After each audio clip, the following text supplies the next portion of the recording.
Team India test క్రికెట్లో తనదైన ముద్ర వేసిన సీనియర్ ప్లేయర్ అజింక్య రహానే అన్ని రకాల క్రికెట్ నుంచి వైదొలుగుతున్నట్లు ప్రకటించిన సంగతి తెలిసిందే.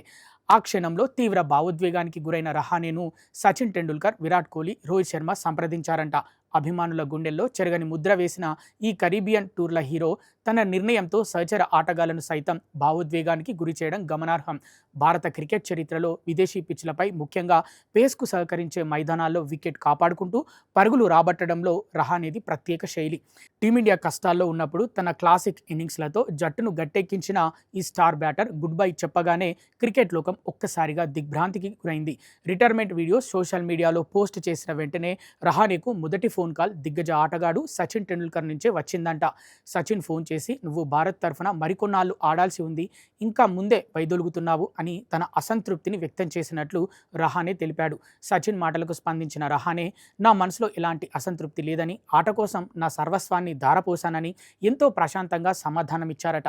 ఆటను ఇకపై ముందుకు లాగడం ఇష్టం లేకే ఈ నిర్ణయం తీసుకున్నట్లు చెప్పినట్లు తెలిపాడు. మాజీ ఆల్రౌండర్ ఇర్ఫాన్ పఠాన్ కూడా ఫోన్ చేసి రహానేతో మాట్లాడాడు. సచిన్ కాల్ తర్వాత కోహ్లీ, రోహిత్ శర్మ, బూమ్రా, పుజారా నుంచి రహానే ఫోన్కు వరుసగా సందేశాలొచ్చాయి. విదేశీ పర్యటనల్లో ఎన్నో చారిత్రాత్మక విజయాల్లో భాగస్వామ్యులైన వీరంతా ఆయనతో తమ అనుబంధాన్ని గుర్తు చేసుకున్నారు. ఫోన్ కాల్స్ లేదా మెసేజ్లు ఎవరైనా సరే రహానే అందరికీ ఒకటే సమాధానం చెప్పడం విశేషం. "క్రికెట్కు ఇవ్వగలిగినంత ఇచ్చేశాను, ఇప్పుడు చాలా ప్రశాంతంగా ఉన్నాను" అని స్పష్టం చేశాడు. అయితే రిటైర్మెంట్ వీడియో రికార్డ్ చేసిన తర్వాత తాను గదిలోకి వెళ్లి ఎంతగానో ఏడ్చానని 38 ఏళ్ల రహానే మనసులోని భావాలను పంచుకున్నాడు.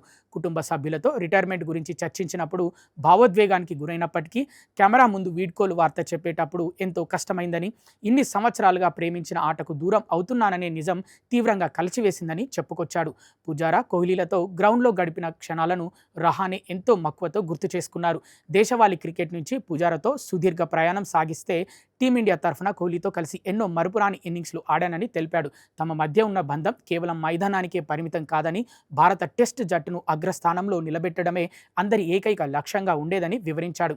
2015 కాలంలో టెస్ట్ ర్యాంకింగ్స్లో 6 లేదా 7 స్థానంలో ఉన్న భారత జట్టును క్రమంగా నెంబర్ 1 స్థానానికి తీసుకెళ్లే క్రమంలో తామంతా ఒకరి నుంచి ఒకరం ఎంతో నేర్చుకున్నామని తెలిపాడు. ఛాంపియన్లుగా మారడానికి ముందు టెస్టుల్లో అనేక క్లిష్టమైన పరిస్థితుల్ని ఎదుర్కొన్నామని, ఆ ప్రయాణం ఎంతో ఆనందాన్ని ఇచ్చిందని చెప్పాడు. విదేశీ గడ్డపై మిడిల్ ఆర్డర్ బ్యాటింగ్ వెన్నెముకగా నిలిచిన రహానే నిష్క్రమణతో ఒక అద్భుతమైన అధ్యాయం ముగిసింది.